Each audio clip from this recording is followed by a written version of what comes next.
মসজিদে আজান হচ্ছে, মসজিদে আজান হচ্ছে।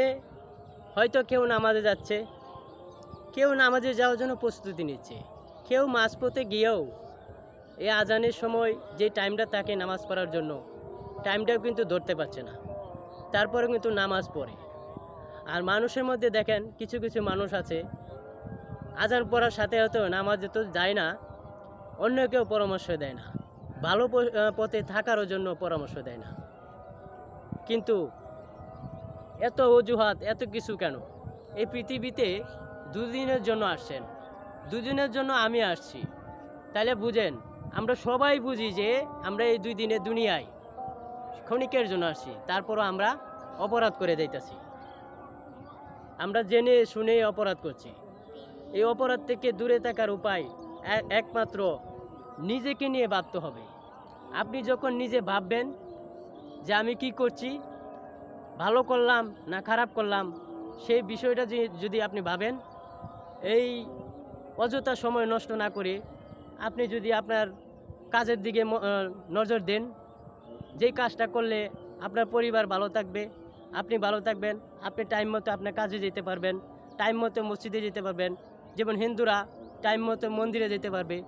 এভাবেই পরস্পর সবাই মিলে আমরা যদি এই মিলেমিশে এই বাংলাদেশে সবাই যদি মিলেমিশে থাকতে পারি, আমরা অবশ্যই ভালোভাবে থাকতে পারবো। আজকে দেখেন মানুষের ভিতরে কি অহংকার, কি মানে নিজে কি ভাবে যে না জানি কি হয়ে গেছে। কোটি কোটি টাকার মালিক, কোটি কোটি টাকা পয়সা নিয়ে তারা রং তামাশা করতেছে। আর আমার মতো অনেকে আছে, আমাকে দেখতে পাচ্ছেন, আমি একটা ব্লগ বানাইতেছি, ভিডিও করতেছি আপনাদের, শুধু আমার মনের কথাগুলো মানুষের সাথে যদি মিলে যায়, মানুষরা যদি একটু আমার কথাগুলো বুঝতে পারে না, উনি আমাদের মনের কথাগুলো বলছে। এই পৃথিবীতে সবাই ভালোভাবে থাকতে চায়, কিন্তু কেউ ভালোভাবে থাকতে পারে না, শুধু দরিদ্রতার অভাব নিয়ে বেঁচে আছে। এই দরিদ্রতা কতদিন থাকবে? আসলে আমরা কেউ একজন আরেকজনকে সহযোগিতা করি না। যারা একটু উপরে উঠে যায় দেখবেন অবহেলার পাত্র হিসেবে মেনে নেয়, আর বলে যে সে তো গরিব, সে আল্লাহ তাআলা নিজে বানাইছে। কিন্তু আল্লাহ এটা বলছে না যে আমি দুনিয়াটা হচ্ছে পরীক্ষার ময়দান, এই পরীক্ষার ময়দানে যে পাস করতে পারবে সেই বেহেশত থাকবে কিংবা ভালো একটা জায়গা স্থানে যাবে। কিন্তু আজকে দেখেন জেনে শুনেও তারা উপকার করে না, অপকারটাই বেশি করে। তো বন্ধুরা, আমি আসছি কিছু মনের কথা প্রকাশ করার জন্য, আজকে প্রকাশ করলাম।